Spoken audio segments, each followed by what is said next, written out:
राजकुमारी को सांप के चंगुल से मुक्त कराने के लिए लखन रात्रि के आने का बेसब्री से इंतजार कर रहा था। पूरी तैयारी के साथ हाथ में धार धार तलवार लिए लखन राजकुमारी की ओर निगाहें गड़ाकर उससे कुछ दूरी पर बैठ गया। जैसे ही राजमहल के घड़े ने रात्रि के 12 बजे का घंटा बजाया, वैसे ही फुंफकारता हुआ सांप राजकुमारी के मुख से निकला तो उसके इंतजार में बैठे लखन ने अपनी धार धार तलवार से उस पर तेजी से ऐसा वार किया कि तुरंत सांप 2 टुकड़ों में जमीन पर बिखर गया। लखन ने सांप के दोनों टुकड़ों को उठाकर रेत से भरी बाल्टी के अंदर दबा दिया और सुबह होने से पहले ही बाल्टी समेत मृत सर्प को जंगल में ले जाकर उसे आग के हवाले कर दिया और वापस राजमहल लौट आया। तब तक सुबह होने का समय भी करीब हो चला था। राजमहल जब लखन ने राजकुमारी चंद्रकला को जगाया तो हमेशा अचेत अवस्था में रहने वाली राजकन्या तुरंत उठकर बैठ गई, क्योंकि अब उसके अंदर से वो सर्प निकल चुका था तो उसका प्रभाव भी खत्म हो चुका था। राजकुमारी उठते ही हैरान थी।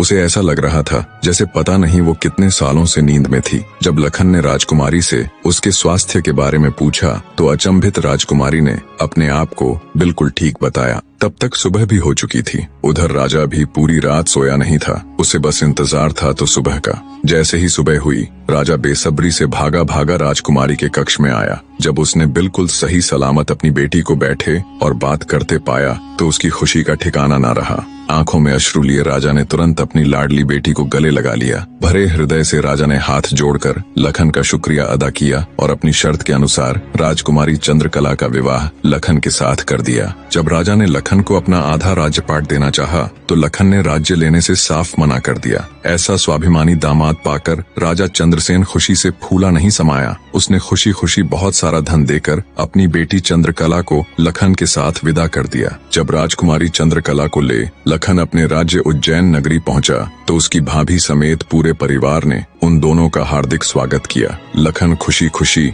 अपनी नवविवाहिता पत्नी राजकुमारी चंद्रकला के साथ रहने लगा। कुछ ही दिन बाद उज्जैन नगर में एक भव्य समारोह था, जिसमें राजकुमारी चंद्रकला भी अपनी भाभी के साथ समारोह देखने गई हुई थी। तभी मेले में दूसरी तरफ से दैत्य दंभिकासुर ने प्रस्थान किया। इतने बड़े दानव को देख समारोह में हड़कंप मच गया। हर कोई अपनी जान बचाने के लिए इधर उधर भाग रहा था। दैत्य को देख राजकुमारी चंद्रकला भी अपनी भाभी के साथ जब समारोह से भागकर जाने लगी, तभी दंभिकासुर की नजर राजकुमारी चंद्रकला पर पड़ गई। राजकुमारी के रूप यौवन को देखते ही दानवराज दंभिकासुर उस पर मोहित हो गया। दैत्य अपने पूरे जीवन काल में बहुत सी स्त्रियों के साथ खेला था, पर आज तक उसने इतनी सुंदर स्त्री कभी नहीं देखी थी। पलक झपकते ही उसने चंद्रकला को उठा लिया और उसे राज्य के बाहर अपनी गुफा में ले गया।